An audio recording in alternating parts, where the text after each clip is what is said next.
Britain जाने के लिए हमको टिकट नहीं मिल रहे। सब लोग बोल रहे हैं वो सर्वर डाउन है करके। बेटे से ये पूछ रहे थे कहीं लिखा होगा मैं आई हेल्प यू, ऐसे कहीं नहीं दिख रहे हैं। यहाँ से नहीं कनेक्टिंग फ्लाइट है जो 26,000 की टिकट हो रही है। यहाँ पे सब परेशान है तो बसों के भी टिकट सब फुल हो गए, उन्होंने भी रेट बढ़ा दिया बसों वालों ने भी। आते ही हमने सबसे पहले ट्राई किया कि बोर्डिंग पास प्रिंट करने के लिए, मगर बोर्डिंग वो सिस्टम में कुछ प्रॉब्लम दिखा रहा था। उसके बाद हमने आके इधर चेक किया कि कौन से गेट से एंटर करना है, मगर इसमें भी डिस्प्ले नहीं आ रहा।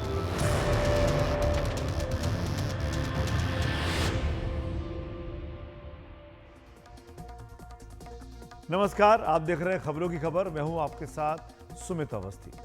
टेक्नोलॉजी यानी तकनीक के ज़माने में जब हम और आप सूर्य तक जाने की तैयारी में हैं या फिर पाताल में समुद्र की गहराइयों को नापने की तैयारी कर रहे हैं, उस दौर में कोई आपको ये कहे कि अब आपको आगे जाने की बजाय 20-25 साल पहले के युग में लौटना होगा तभी आपका काम बनेगा, तो आपको कैसा लगेगा? तो आप क्या सोच रहे होंगे? आज जब रोबोट और एआई का ज़माना है, इंसान अपने सर से बोझ कम करने और सहूलियत की ज़िंदगी बिताने की तैयारी कर रहा है, वहाँ पर अचानक इंसानियत पर हावी होता जा रहा कंप्यूटर काम करना बंद कर दे, आपसे आदेश लेना बंद कर दे, यानी आपकी सुनना बंद कर दे, तो आप क्या करेंगे? सोचिए ज़रा। मैं बताता हूँ कि आपको अचानक क्या महसूस होगा। आप महसूस करेंगे कि आपसे अधिक मजबूर, बेबस और लाचार कोई नहीं हो सकता। जी हाँ, आज दोपहर करीब 12 बजे के आसपास ऐसा ही कुछ हुआ जिससे पूरी दुनिया हिल गई। तकनीक के बड़े बड़े जानकार आज बेबस दिखाई दिए। आज कुछ देर के लिए दुनिया के अलग अलग कोनों में सब कुछ ठहर सा गया। माइक्रोसॉफ्ट का सिस्टम बैठ गया था। माइक्रोसॉफ्ट के सिस्टम के ठप पड़ने से हवाई अड्डे, अस्पताल, बैंक और शेयर बाजार या तो रुक गए या रोक दिए गए या फिर बुरी तरीके से प्रभावित हुए और वो हैंग करने लगे। यानी आपकी आवाजाही पर असर पड़ा क्योंकि ट्रेनें नहीं चल रही थी, प्लेन्स कैंसिल हो रहे थे। आपकी तीमारदारी या इलाज पर असर पड़ रहा था। अस्पतालों में इलाज नहीं हो पा रहा था, लोगों के एडमिशन्स नहीं हो पा रहे थे। डॉक्टर्स आपका फाइल्स जो इंटरनेट पे डाउनलोडेड है वो नहीं देख पा रहे थे। आपके पैसों पर असर पड़ा, यानी आप अपने पैसे जो आपने बैंकों में जमा किए हैं, जिसका आप ई ट्रांजैक्शन करना चाहते थे, वो आप नहीं कर पा रहे थे। आप यानी मान सकते हैं कि दोपहर में कुछ घंटों के लिए ये लगा आज कि जैसे जीवन तहस नहस होने वाला है। माइक्रोसॉफ्ट यानी लोगों के जीवन को सॉफ्ट या आसान करने वालों ने आम व्यक्ति के जीवन को आज हार्ड, बहुत हार्ड यानी कठिन कर दिया। हम 30 साल पहले पुराने दौर में आज ऐसा लगा लौट गए हैं, जब रोजमर्रा की जिंदगी में कंप्यूटरों का दखल नहीं हुआ करता था। आपको याद है, इस बोर्डिंग पास को देखिए। आज से 15-20 साल पहले बोर्डिंग पास ऐसे ही हाथ से लिखे हुए मिलते थे। आज वही दौर लौटता हुआ दिखाई दिया। माइक्रोसॉफ्ट में आई इस गड़बड़ी ने एक बार फिर हमें इस बात का एहसास दिला दिया कि आज की दुनिया यानी हम और आप सभी लोग टेक्नोलॉजी के ऊपर कितना ज़्यादा निर्भर हो चुके हैं और ज़रा सी गड़बड़ी दुनिया भर को ठप करके रख सकती है। आज दोपहर के 2-3 घंटों में हालात को एक्सपर्ट्स ने आखिरकार संभाल तो लिया, लेकिन आज के हालातों ने नज़दीक से देखने पर यह सोचने पर मजबूर कर दिया कि अगर दोबारा ऐसी कोई घटना घटी और कोई एक्सपर्ट ठीक नहीं कर पाया, तब इस दुनिया का क्या होगा। कोई गंभीर बड़ी बीमारी निकली कंप्यूटर की और वो ठीक नहीं हो पाई, तो हम और आप क्या इसी तरीके से लाचार मजबूर रहेंगे? क्या तैयारी है हमारे पास? जब कंप्यूटर काम नहीं करेंगे तो हमारा जनजीवन, हमारा जो जीवन है वो कैसे चल पाएगा? और जैसे कि मैं कह रहा हूं कि आज की गड़बड़ी दुनिया भर में हुई, हर जगह के बारे में बताएं तो शायद ये बुलेटिन का 1 घंटा भी कम पड़ जाए। लेकिन इसीलिए दुनिया के नक्शे पर हम नज़र डालकर देखते हैं कि चुनिंदा देशों में, खासकर उन बड़े मुल्कों में जो विकसित कहे जाते हैं, वहाँ पर आज क्या कुछ हो गया। शुरुआत अमेरिका से ही करते हैं। अमेरिका में आप देख सकते हैं नक्शे में सभी प्रमुख एयरलाइंस ने अपनी उड़ानें कुछ समय के लिए रद्द कर दी। बैंक और वित्तीय संस्थान भी अमेरिका में प्रभावित हुए, यानी ट्रांजैक्शंस नहीं हो पाए। इसके अलावा एसोसिएटेड प्रेस यानी एपी जैसी समाचार एजेंसी भी कुछ समय के लिए बंद हो गई थी। ब्रिटेन की बात की जाए तो ब्रिटेन में एयरपोर्ट पर इसका असर देखने को मिला। बड़ी संख्या में लोगों की भीड़ देखी गई। ब्रिटेन में रेलवे की सेवाएं भी बाधित हुई, सब कुछ कंप्यूटराइज्ड है। टीवी स्टेशन जैसे स्काई टीवी का प्रसारण रोकना पड़ा। शेयर बाजार पर भी असर पड़ा, शेयर बाजार को भी रोकना पड़ा। ये सब कुछ लंदन में हुआ। यूरोप के एक और बड़े देश जर्मनी की बात करते हैं। जर्मनी में बर्लिन जैसे एयरपोर्ट पर उड़ानें रद्द करनी पड़ी। सारे विमान हवाई अड्डे पर ही खड़े रह गए। इसके अलावा अस्पतालों में ऑपरेशन भी टाल दिए गए। फ्रांस में 26 जुलाई से ओलंपिक खेलों की शुरुआत हो रही है, लेकिन माइक्रोसॉफ्ट में गड़बड़ी की वजह से वहां के भी कंप्यूटर बंद हो गए और ओलंपिक की तैयारियों पर इसका बहुत बुरा असर पड़ा है। अगर अपने देश की बात की जाए तो भारत में भी उड़ानों पर असर पड़ा। केवल इंडिगो की 200 से अधिक फ्लाइट आज रद्द करनी पड़ी। इसके अलावा स्पाइस जेट, अकासा एयर जैसी एयरलाइंस की उड़ानें भी कुछ समय के लिए आज रोकी गई थी। एयरपोर्ट पर अफरा तफरी का माहौल था। इसके अलावा अस्पतालों के कामकाज पर असर पड़ा। ऑस्ट्रेलिया की बात करें तो यहां भी माइक्रोसॉफ्ट के बिगड़ने से उड़ानें रद्द हुई हैं। बैंकों के कामकाज पर असर पड़ा है। लोगों के पैसों का लेन देन नहीं हो पाया उन कुछ घंटों के लिए। टीवी चैनलों पर असर पड़ा। कुछ चैनल्स के एंकर्स को अपने फोन पर खबरें पढ़ते देखा गया। जाहिर है इससे लोगों को कितनी परेशानियों का सामना करना पड़ा होगा, इस बात का अंदाजा ही किया जा सकता है। आइए देखते हैं किस तरह की परेशानियां यह हिंदुस्तान में आम व्यक्ति ने आज झेली है। और बोर्डिंग पास बना के दे रहे, right to end to right बना के दे रहे, तो लाइन बहुत अंदर लगी हुई है, भीड़ है। तो बारिश बहुत सारी है और ये सब इश्यू आ रहा है। तो आपकी फ्लाइट कौन सी? हमारी इंडिगो फ्लाइट है। तो अभी कब क्या बोला जा रहा है आपसे कि टाइम लगेगा? अभी मैसेज आया थोड़ी टाइम लगेगा, वेट बोल रहे हैं। अच्छा, वेट करने डिले के लिए। करना है। हाँ, तो डिले क्या करना है। सिस्टम अप नहीं हुए हैं, इसकी वजह से फ़्लाइट भी बहुत डिले गई है। पैसेंजर्स परेशान भी हुए। लास्ट मोमेंट तक पैसेंजर्स आते रहे, क्राउडेड हो गया था बहुत ज़्यादा। तो मैनुअली हम लोगों ने बोर्डिंग पास पे लिखा उनका सीक्वेंस नंबर, PNR नंबर, उनका नेम और उनका गेट नंबर, सब कुछ हमको पैसेंजर को, पर हमने पैसेंजर को पूरा कन्वीनियंस के साथ हमने उनको लिख के दिया जो जो हमारे पास आए। हमारा तब तक हमने फ़्लाइट रिलीज़ नहीं करी जब तक जो पैसेंजर है उसको हमने रिलीज़ नहीं करा। फ़्लाइट हमने डिले करवाया 1 घंटा 1.5 घंटा, पर हमने पैसेंजर्स को भेजा। मैं भोपाल से आया हूँ और मेरे लगेज में वहाँ पर उन्होंने बताया कि सर्वर डाउन है। तो एक तो हमारा स्कैन नहीं हुआ और उसके बाद उन्होंने हमको लगेज भी मैनुअल करके दिया और मुझे सीट चेंज करानी थी, मैं सीट भी नहीं चेंज कर पाया। लगभग आधा घंटा फ्लाइट लेट हुई। आते ही हमने सबसे पहले ट्राई किया कि बोर्डिंग पास प्रिंट करने के लिए, मगर बोर्डिंग वो सिस्टम में कुछ प्रॉब्लम दिखा रहा था। उसके बाद हमने आके इधर चेक किया कि कौन से गेट से एंटर करना है, मगर इसमें भी डिस्प्ले नहीं आ रहा। जो ये क्रैश हुआ है ये हमारे को बहुत ज़्यादा इम्पैक्ट करने वाला है। हमारे को हर लेवल पे इसकी तकलीफ़ आने वाली है और आई थिंक इसका निवारण होना बहुत ज़रूरी है। जितनी जल्दी हो सके इसके ऊपर ध्यान दिया जाए। मैन्युअली टिकट्स प्रिंट करके दिया था मुझे, वो बेंगलोर से वापस दूसरी चेकिंग करने का, दूसरा टिकट बनाने का था, बट वो हो ही नहीं रहा था। 1.5 आवर से हम लोग यहाँ से वहाँ घूम रहे हैं, बच्चे लेके इधर उधर घूम रहे हैं।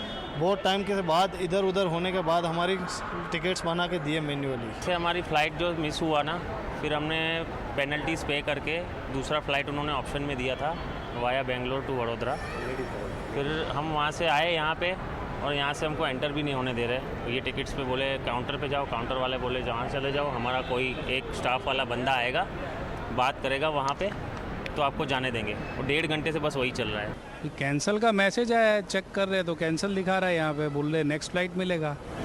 कुछ और डिटेल्स वगैरह देंगे? कोई डिटेल, वो बोल रहे सर्वर डाउन है तो कोई डिटेल नहीं मिल पाएगा। कोई सुविधा नहीं है, कोई सुविधा नहीं है। हम लोग यहाँ पर सुबह से हमारा फ्लाइट है, का फ्लाइट कैंसिल कर दिया गया है और कुछ भी कोई चीज़ को नहीं बोला गया है कि कैंसिल क्यों किया गया है। कस्टमर केयर से भी कोई सपोर्ट नहीं, ईमेल का भी कोई रिस्पॉन्स नहीं, कहीं कंप्लेन करिए कोई फायदा नहीं है। यहाँ से नहीं, कनेक्टिंग फ्लाइट है जो 26,000 की टिकट हो रही है, अभी सब सर्च करा है और यहाँ से बसों के भी टिकट सब फुल हो गए। उन्होंने भी रेट बढ़ा दिया बसों वालों ने भी। जैसे ही पता पड़ा कि यहाँ पे सब परेशान है तो बस वाले भी टिकट नहीं दे रहे, बोल रहे कि 2,500 का टिकट है, 3,000 का टिकट है। अभी मैंने जस्ट बात करी है। अगले दिन का शेड्यूल था, सारा डिस्टर्ब हुआ है। मैं डॉक्टर है, मैं टीचर ऑल्सो, तो अगले दिन मुझे कलकत्ता में क्लास लेनी थी, वो भी रुकी रहेगी।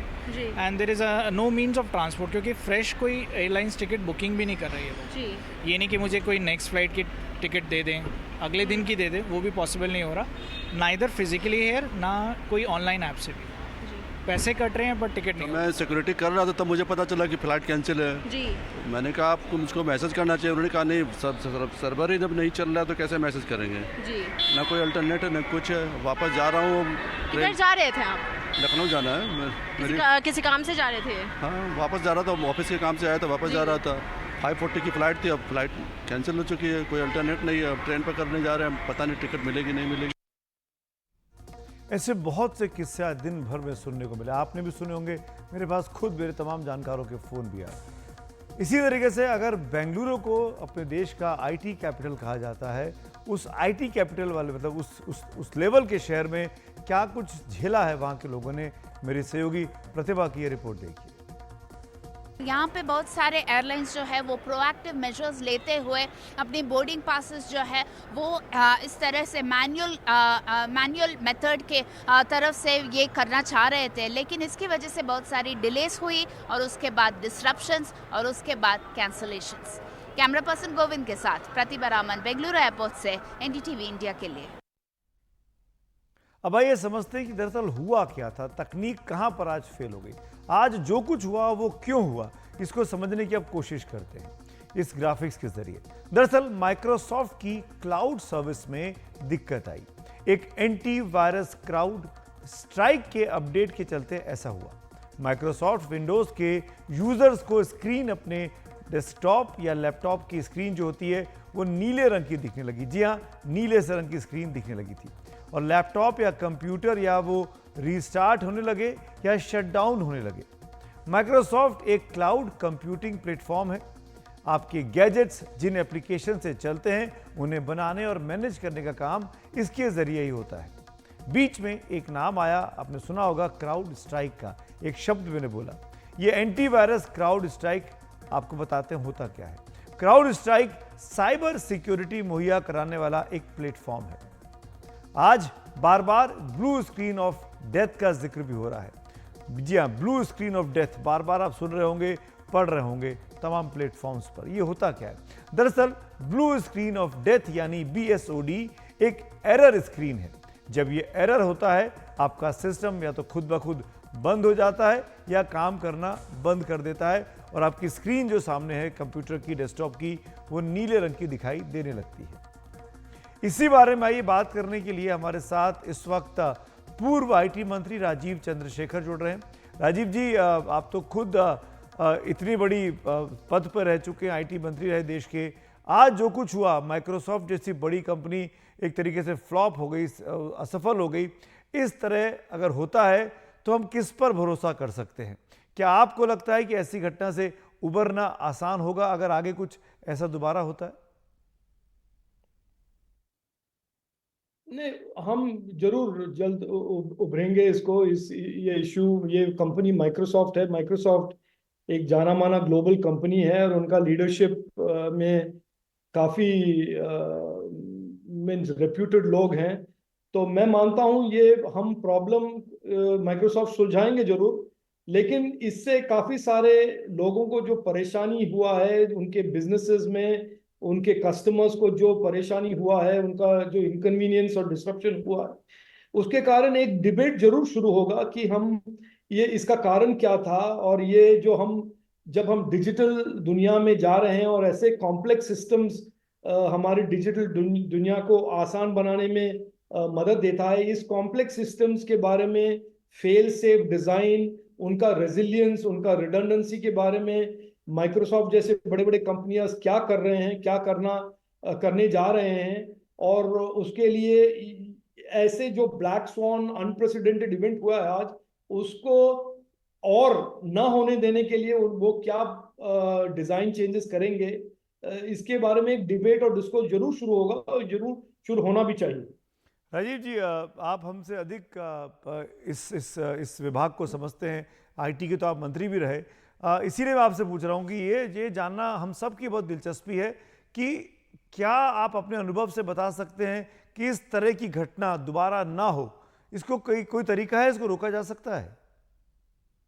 मेरे एक्सपीरियंस से मैं ये जरूर कहना चाहता हूँ कि जब हम डिजिटाइजेशन हमारे कंपनीज में या हमारे छोटे बिजनेस में हम डिजिटल टेक्नोलॉजीज लेकर आते हैं, तो हम साइबर सिक्योरिटी के बारे में भी थोड़ा जानकारी ले, और जो प्लेटफॉर्म हम खरीदते हैं या सब्सक्राइब करते हैं, उस प्लेटफॉर्म से जरूर ये प्रश्न पूछें कि ये प्लेटफॉर्म सिक्योर है कि नहीं है।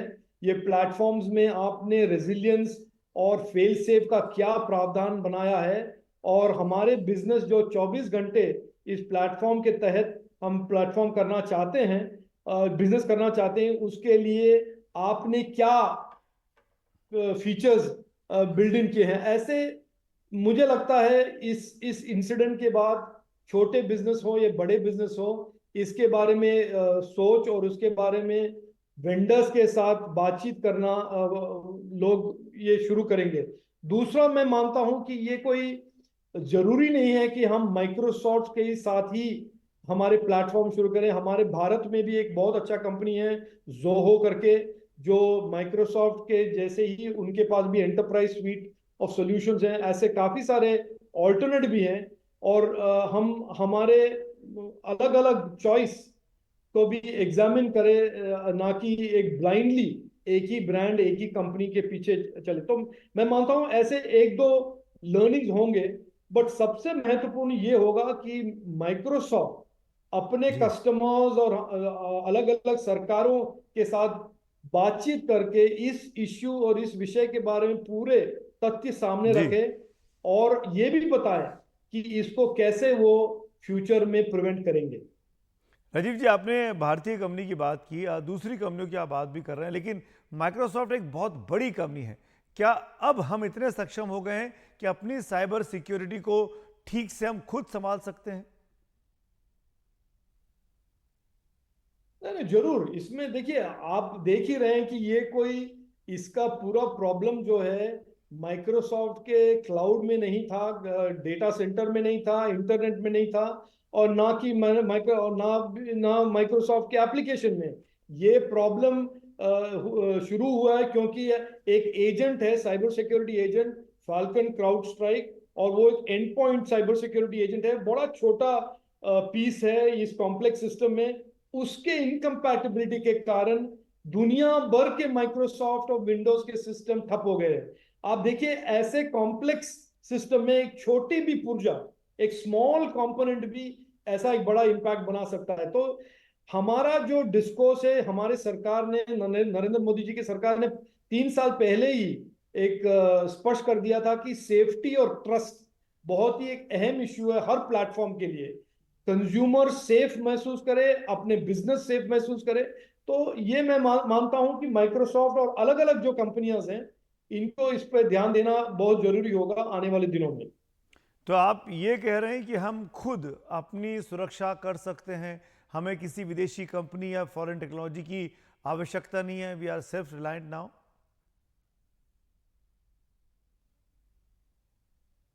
नहीं, हम जरूर कर सकते हैं। और देखिए, ये सुरक्षा, ये जो अभी हुआ है हमारे कारण या हमारे इंडिया के कारण या हमारे इंडिया में कोई भी इशू के कारण नहीं हुआ है। ये हुआ है क्योंकि एक अमेरिकी cyber security agent falcon crowd strike software जो हमने कंपनियों ने इंस्टॉल किया था, माइक्रोसॉफ्ट 365 जो भी एक अमेरिकन कंपनी है, उसके कारण हुआ है। माइक्रोसॉफ्ट के कंपटीशन में भारत में बहुत अच्छे कंपनीज हैं, जोहो नाम का कंपनी है। अगर हम अलग अलग कंपनीज को ट्राई करेंगे, मैं मानता हूं कि आज ही, 2 साल के लिए कोई जरूरत नहीं है वेट करने के लिए, आज ही हम एक बहुत ही सेफ और ट्रस्टेड डिजिटल एनवायरनमेंट हमारे कंपनी में, हमारे दफ्तर में शुरू कर सकते हैं। राजीव जी, वक्त निकाला, हमारे साथ जुड़े आप, इसके लिए आपका बहुत बहुत शुक्रिया, धन्यवाद। तो ये थे राजीव चंद्रशेखर, पूर्व आईटी मंत्री, पिछली सरकार में ही आईटी मंत्री थे। अब बात करते हैं एक और एक्सपर्ट से। आज जो कुछ हुआ उसे साइबर सुरक्षा पर गंभीर सवाल खड़े हो गए हैं। इसकी बारीकियां समझने के लिए हमारे साथ साइबर सिक्योरिटी के विशेषज्ञ प्रशांत माली जुड़ रहे हैं। प्रशांत जी, शुक्रिया एक बार फिर से खबरों की खबर के इस प्लेटफॉर्म पर आने के लिए। साइबर अटैक के बाद आज जो कुछ हुआ माइक्रोसॉफ्ट में, हमने देखा कि टेक्नोलॉजी पूरी तरीके से ठप हो गई, और ऐसा लगने लगा कि अपना जीवन भी कितना ज़्यादा डिपेंडेंट हो गया है टेक्नोलॉजी पर। हम उसके बगैर कुछ कर नहीं सकते, ना बैंकिंग कर सकते, ना ट्रैवल कर सकते हैं, टिकट नहीं निकाल सकते हैं। ऐसी परिस्थितियों में जब सब कुछ प्रभावित हो रहा हो, ऐसी स्थिति में हमको क्या करना चाहिए, हम क्या कर सकते हैं? देखो, आज तो जो ये हुआ था, ये एक क्लाउड स्ट्राइक नाम की कंपनी है, और ये जो क्लाउड स्ट्राइक नाम की दुनिया की सबसे बड़ी साइबर सिक्योरिटी कंपनी है, उसका फैल्कन नाम का एक उसका क्लाइंट है जो सब लोग यूज करते हैं, और उस फैल्कन में एक एरर आ गया था, और माइक्रोसॉफ्ट भी इसे यूज करती है। तो माइक्रोसॉफ्ट तो दुनिया की बहुत सारी ऑपरेटिंग डिवाइसेस में ऑपरेटिंग सिस्टम बोल के यूज होता है, जैसे कि हमारा एयरलाइन हुआ, स्टॉक एक्सचेंज हुआ, बैंक हुआ, इवन हॉस्पिटल्स में या एटीएम मशीन में यूज हो जाता है माइक्रोसॉफ्ट के विंडोज। और जब उसी को जब आप चालू करते थे तो आपको ब्लू स्क्रीन आती थी। ये ब्लू स्क्रीन से दो चीज हुई, एक तो सबके काम बंद हो चुके थे, और दूसरा मन में एक बड़ा डर वहशत थी, दहशत थी लोगों के दिमाग में, क्योंकि ब्लू स्क्रीन को स्क्रीन ऑफ डेथ भी बोलते हैं। और इससे क्या हुआ कि दो चीज हुई है आज, एक काम नहीं हुआ और लोगों के मन में जो डर था उससे आगे आने वाले खतरे से के प्रति और डर बढ़ गया। ऐसा जो कमजोरी है, जो हम एक ही साइबर सिक्योरिटी कंपनी में डिपेंडेंट रहते हैं, या फिर हम माइक्रोसॉफ्ट या जैसे ऑपरेटिंग सिस्टम पे डिपेंडेंट रहते हैं और हमें ये नहीं पता होता कि जब इतना बड़ा आउटेज होता है तो क्या करना।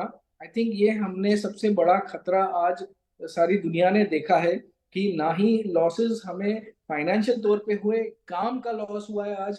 कहीं अगर ऑपरेशंस चल रहे होंगे और उनकी ऑपरेटिंग सिस्टम भी माइक्रोसॉफ्ट पे या इन कंपनियों से डिपेंडेंट होगी जो साइबर अटैक को रोकती है, वो भी आज बंद हुए होंगे, तो शायद मुझे ऐसा लगता है कहीं मौतें भी हुई हो सकती है। तो ये एक बड़ा खतरा है।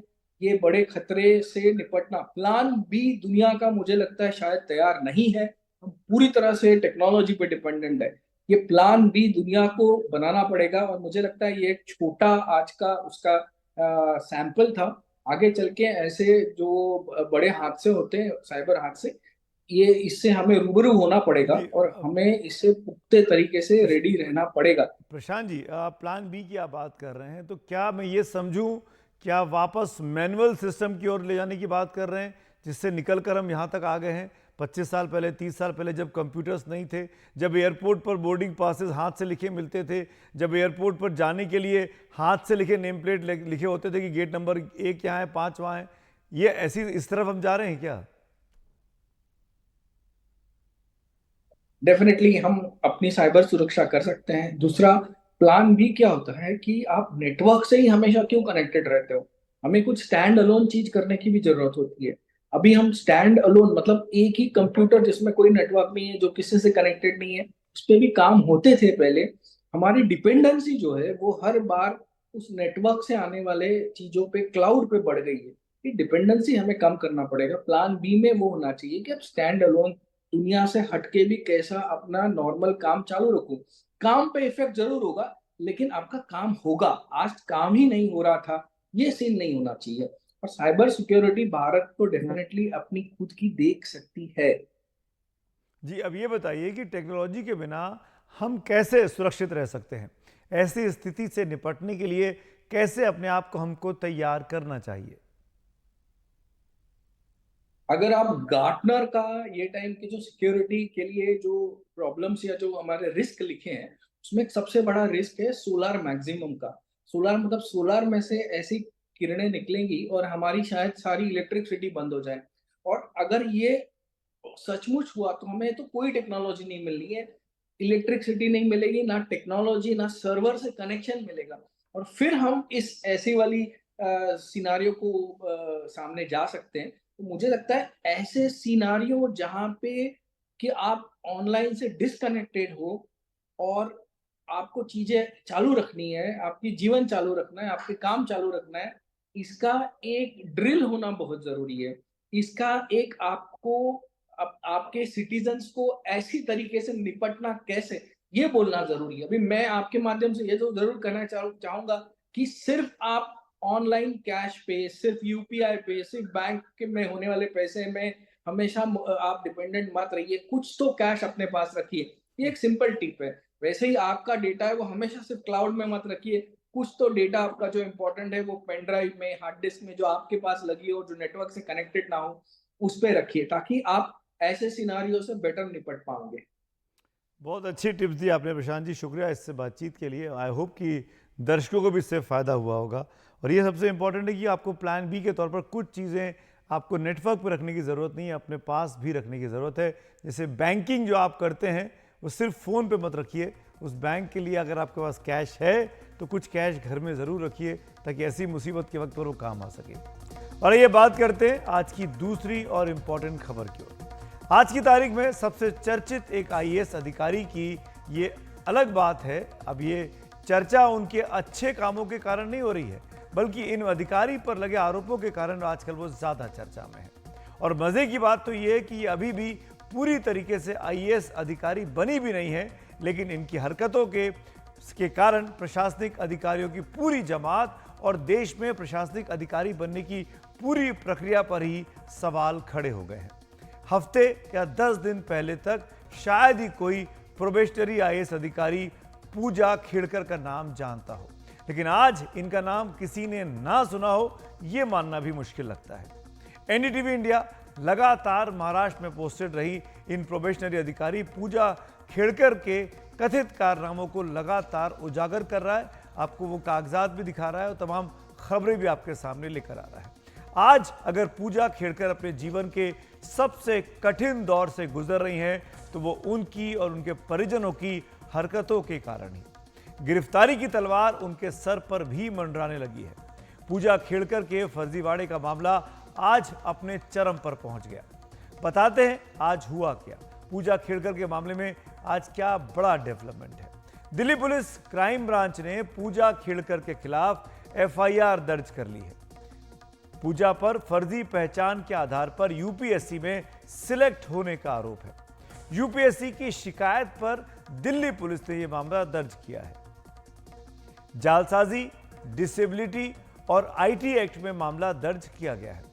UPSC की जांच में सामने आया है कि पूजा ने जालसाजी करके अपने कागजात बदले और नियमों के मुताबिक तय मौकों से ज्यादा बार UPSC की परीक्षा दी।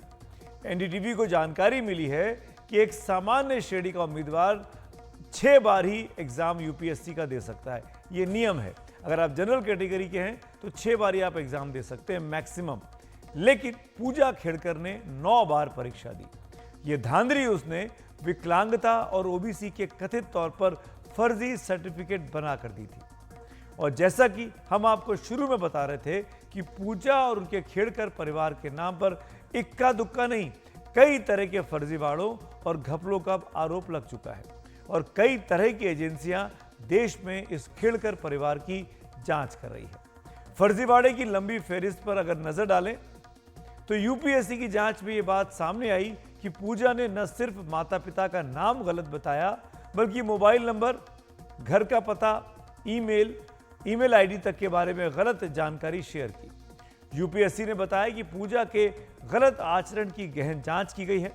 इस जांच से यह सामने आया कि पूजा ने फर्जी पहचान बनाकर परीक्षा नियमों के साथ धोखाधड़ी की और इसका अनुचित लाभ उठाया। इसीलिए UPSC ने उनके खिलाफ कार्रवाई की एक श्रृंखला आज से शुरू की है, जिसमें आज सबसे पहले उनके खिलाफ FIR दर्ज कराई गई है।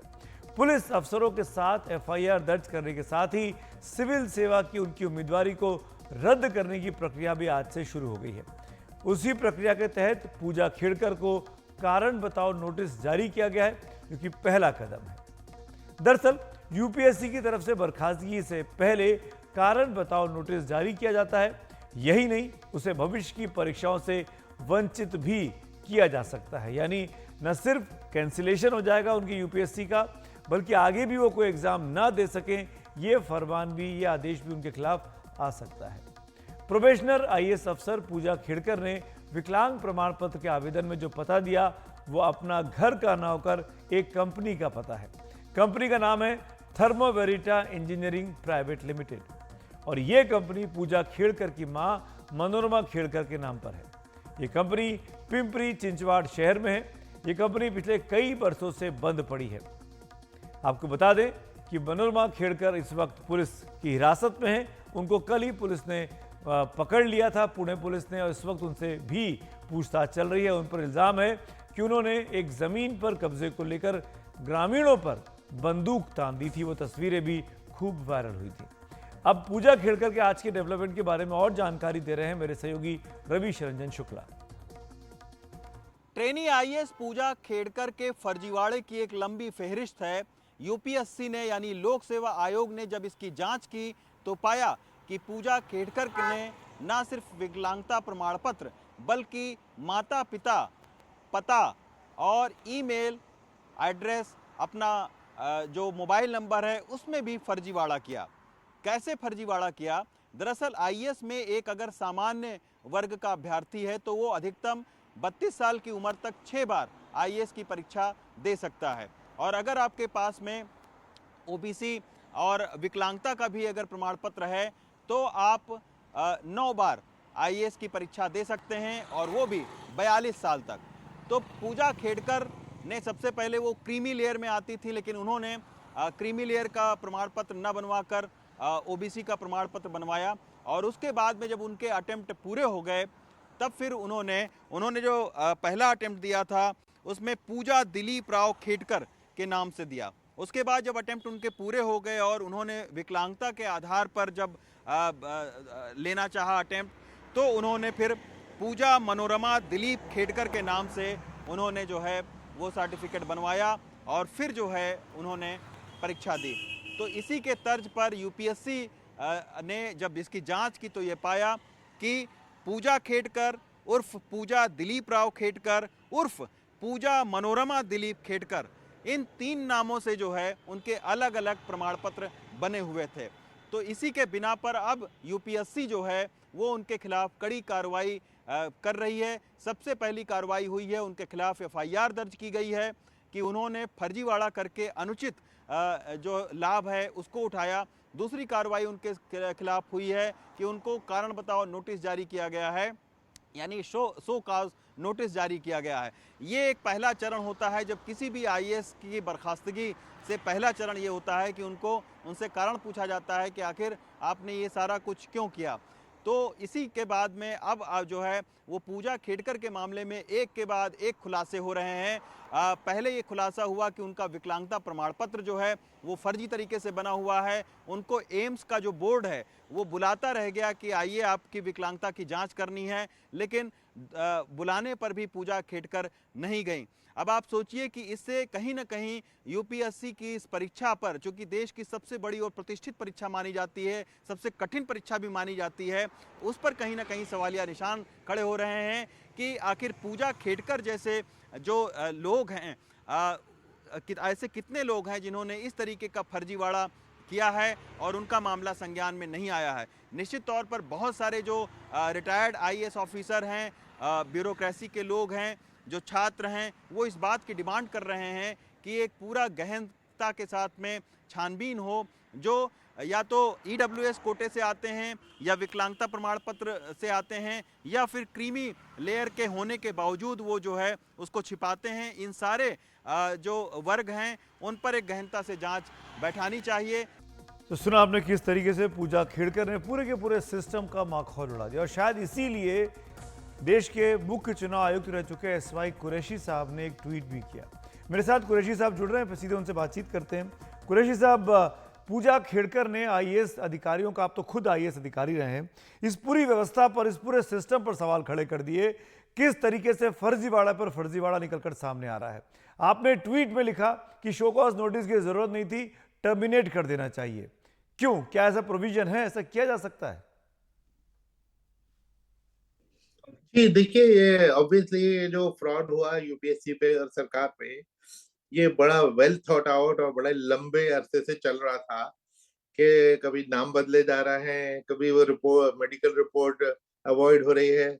हम सब इसी प्रोसीजर से आए हैं पिछले 50 साल में। 10 मिनट भी डर होने का डर लगता था कि अगर हम अस्पताल पहुंचने में 10 मिनट लेट हो गए और हमारा टेस्ट नहीं हुआ तो हमारी नौकरी जाएगी। यहाँ पे इतने बहादुर कैंडिडेट हैं कि जो 6 बार एम्स के बुलाने पे न जाना, और मैं तो हैरान हूँ कि ये ऐसी बहादुरी कहाँ से आ गई कैंडिडेट्स में, और उसके ऊपर कोई एक्शन न होना।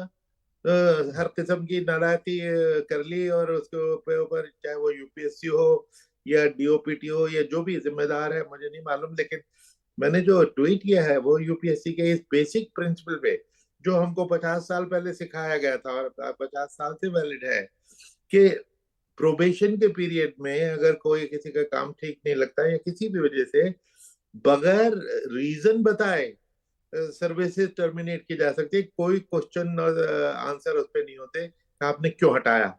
लेकिन द मोमेंट आपने उनको नोटिस दे दिया कि आपका काम ठीक नहीं है और आपने ये फ्रॉड किया, ये बेईमानी की, ये क्या वो किया, तो एकदम आपने बहुत लंबी लिटिगेशन के लिए दरवाजा खोल दिया। क्या ये रूल यूपीएससी वालों को पता नहीं था? ये इन्होंने क्या इग्नोरेंस दिखाई है? तो अब अभी भी जब तक प्रोबेशन कंप्लीट नहीं होती, प्रोबेशन का एक दिन भी आगे हो गया, एक तो होता है कि प्रोबेशन एक्सटेंड कर दी जाए तो वो प्रोबेशन चलेगी। लेकिन अगर प्रोबेशन जैसे हमारे इस केस में 2 साल की होती है, 2 साल के ऊपर एक दिन भी हो गया तो उसके बाद वो ऑटोमेटिक कंफर्मेशन मानी जाती है। उसके बाद आप नहीं हटा सकते, फिर बड़ा लंबा प्रोसीजर है। आप 10 साल तक लड़ते रहिए, दीवारों से टक्कर मारते रहिए, कुछ भी नहीं होगा। तो ये यूपीएससी का ये कहना कि हमने उसका शो कॉज नोटिस दे दिया है, ये क्या बात कही है भाई? प्रोबेशन में है, प्रोबेशन में तो रीजन भी कोई नहीं देना होता, सिर्फ ये कहना है हमें आपके सर्विसेज रिक्वायर्ड नहीं है कल से या आज से, ये कहना होता है। तो मुझे इस पर हैरानी हुई, अनलेस कोई रूल बदल गया हो जो मुझे मालूम नहीं, लेकिन मेरी जानकारी के मुताबिक तो ये रूल है जो हमने जिंदगी भर देखा है और फॉलो किया। आप कह रहे हैं पूजा खेड़कर ने इस मामले में गलती की कुरैशी साहब, वो दिख भी रहा है, लेकिन मेरा सवाल थोड़ा सा आगे बढ़कर है। आपको लगता है ना कि यूपीएससी के लेवल पर भी इसमें चूक हुई है, गलती हुई है? जिसे आसानी से पूरे सिस्टम का माखौल उड़ा दिया इस महिला ने और यूपीएससी देखता रहा। मैं तो बहुत हैरान हूँ। मैं तो मानता हूँ कि ये दिस लेडी एक तो बहुत इंटेलिजेंट है, बहुत प्लानिंग एंड कैलकुलेशन थे, और साल से ये प्लानिंग और कैलकुलेशन हो रही है। और हर किस्म की फॉर्जरी, अपना नाम बदलना, पेरेंट्स का नाम बदलना, बोगस ओबीसी सर्टिफिकेट देना, और डिफाइंस ये कि मेडिकल टेस्ट के लिए न जाना। अरे भाई, इनमें से एक भी कमी हो तो नौकरी नहीं मिलती है या नौकरी से बर्खास्तगी हो जाती है। तो एक तो ये this lady is very brave, जिसके लिए उसको सलाम करते हैं। दूसरे बड़े इंटेलिजेंट है, क्योंकि इतनी डीप प्लानिंग एंड थिंकिंग ये कोई मामूली दिमाग के उपज नहीं हो सकती। तो ऐसी सूरत में, लेकिन बात दूसरी तरफ है कि जिन लोगों को इसमें सतर्क होना चाहिए था, क्योंकि बेईमानी की कोशिश बहुत लोग कर सकते हैं, उस बेईमानी को रोकना इंस्टीट्यूशन का काम है।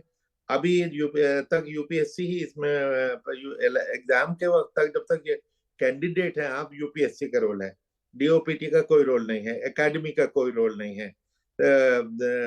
एग्जाम लेने वाली अथॉरिटी यूपीएससी का है कि भाई कैंडिडेट एलिजिबल होना चाहिए, वो एज वाइज एलिजिबल होना चाहिए, उसकी कोई रिजर्वेशन या कोई कोटा है तो उसके लिए वो एलिजिबल होनी चाहिए।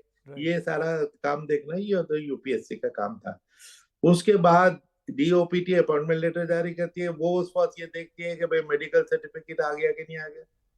तो वरना अपॉइंटमेंट लेटर तो यूपीएससी नहीं बल्कि डीओपीटी इशू करते हैं ना, तो वो तो हुआ नहीं, ये यूपीएससी ने भी नहीं देखा। और अब तीसरी चीज जो मुझे अजीब सी लगती है कि यहाँ जब ये सब कुछ पकड़ा गया तो उसको एकेडमी भेज दिया गया ना। एकेडमी का क्या रोल है भाई? एकेडमी का काम तो एकेडमी तो एक ट्रेनिंग स्कूल है जहाँ पे ड्यूली सिलेक्टेड कैंडिडेट्स को भेज दिया जाता है कि अब आप उनको ट्रेन करो, और ट्रेनिंग करके वो उसी ट्रेनिंग में वो फील्ड में जाते हैं, फिर दोबारा एकेडमी जाते हैं। इसको एकेडमी भेजने का क्या मतलब है? डीओपीटी के पास भेजना चाहिए था, जिसने अपॉइंट किया था, जो लीगैलिटी ऑफ अपॉइंटमेंट तो देखती। तो ये फोपा या ये लापरवाहियां ये क्या हो रही हैं, कुछ समझ में नहीं आ रही भाई। बिल्कुल, बहुत बहुत शुक्रिया कुरैशी साहब। वक्त की कमी है, लेकिन कुल मिलाकर पूरे सिस्टम में किस तरीके से कोताही है, पूरे सिस्टम को किस तरीके से आंखों में धूल झोंकी जा सकती है, खासकर यूपीएससी जैसी बड़े एग्जाम में, ये पूजा खेड़कर के मामले में खुलकर सामने आ गया है। आगे बढ़ते एक और महत्वपूर्ण खबर की ओर। उत्तर प्रदेश में कांवड़ यात्रा पिछले 2-3 दिनों से काफी चर्चा में है। उत्तर प्रदेश के मुख्यमंत्री योगी आदित्यनाथ ने कांवड़ यात्रियों के लिए एक बड़ा कदम उठाया है। यूपी में कांवड़ मार्गों पर खाने पीने की दुकानों पर नेम प्लेट अब दुकानदारों को लगानी होगी। दुकानों पर संचालक, मालिक का नाम और पहचान लिखना होगा। कांवड़ यात्रियों की आस्था की पवित्रता बनाए रखने के लिए यह फैसला किया गया है। हलाल सर्टिफिकेशन वाले प्रोडक्ट्स बेचने वालों पर भी कार्रवाई की जाएगी। उत्तर प्रदेश की तरह ही उत्तराखंड की सरकार ने भी इसी तरह का फरमान जारी कर दिया है। ऐसे सब लोग जो हिंदू देवी देवताओं के नाम पर अपने ढाबे होटल चलाते हैं और अधिकांश रूप से मुस्लिम समाज के लोग होते हैं, उनमें कावड़िए उनकी दुकानें बैठते हैं, खाते हैं और वो नॉनवेज बेचते हैं। यानी देवी देवता का नाम हिंदू का और बेचते हैं नॉनवेज। उन पर प्रतिबंध लगना चाहिए, उनके नाम की पहचान होनी चाहिए।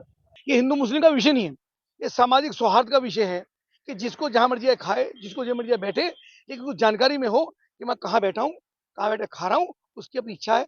पर नॉनवेज हिंदू देवी देवताओं के नाम पर नहीं चलेगा, उसको हम नहीं बोलेंगे।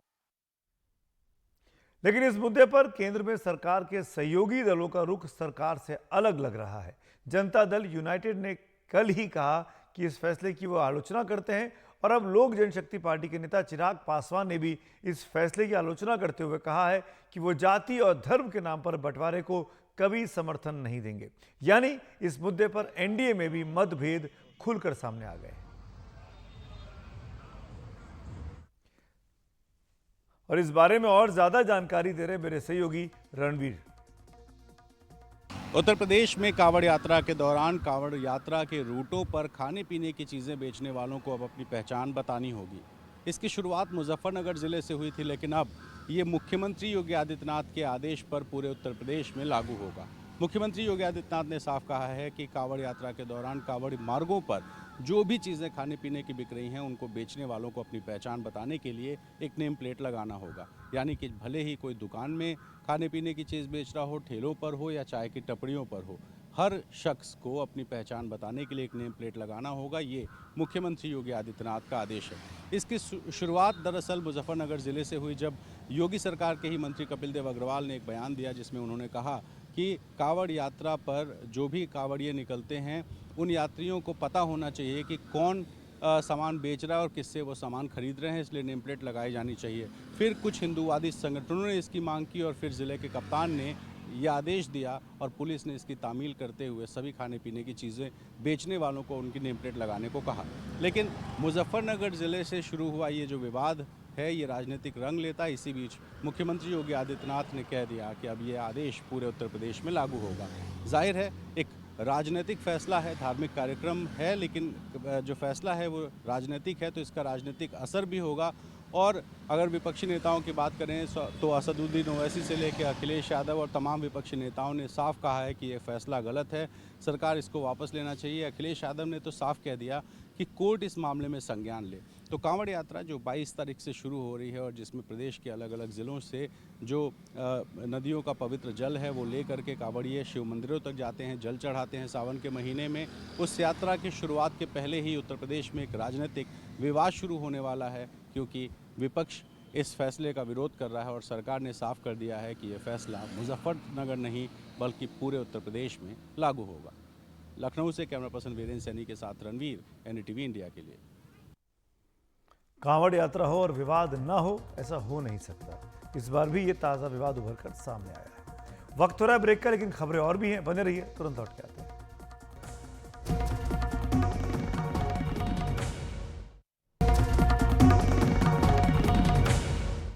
दिल्ली पुलिस ने 10 दिनों के अंदर एक और बड़े किडनी ट्रांसप्लांट रैकेट का भंडाफोड़ कर 15 आरोपियों को गिरफ्तार किया है। इस रैकेट का जाल 5 राज्यों के 11 अस्पतालों में फैला हुआ है। अब तक कुल 22 आरोपी किडनी ट्रांसप्लांट के इस रैकेट में गिरफ्तार हो चुके हैं। किडनी सेहत के लिए बहुत ज़रूरी है। स्वस्थ किडनी स्वस्थ व्यक्ति के लिए बहुत आवश्यक होती है, लेकिन इस किडनी के नाम पर जो ये धांधली चल रही है, इसका रैकेट दिन पर दिन बढ़ता जा रहा है और दिल्ली पुलिस ने उसका खेल खराब कर दिया है।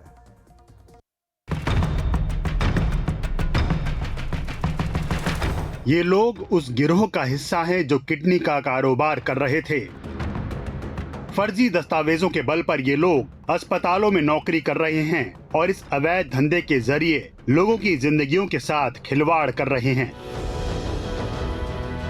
आरोपी नामी अस्पतालों में ट्रांसप्लांट कोऑर्डिनेटर के तौर पर काम करते थे और किडनी के मरीजों को आसानी से ढूंढ लेते थे। ऐसे ही एक पीड़ित महिला ने पुलिस से शिकायत की कि उसके पति के साथ किडनी ट्रांसप्लांट के नाम पर 35 लाख रुपए की धोखाधड़ी हुई है। इस पर संज्ञान लेते हुए दिल्ली पुलिस ने कुल 15 आरोपियों को गिरफ्तार किया है।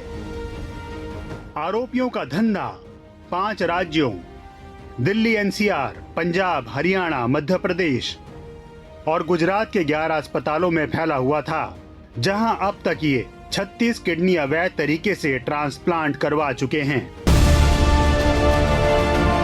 शुक्रवार को दिल्ली पुलिस ने किडनी रैकेट गिरोह के पास जो सामान जब्त किया, उससे पता लगता है कि ये धंधा कितना व्यापक था।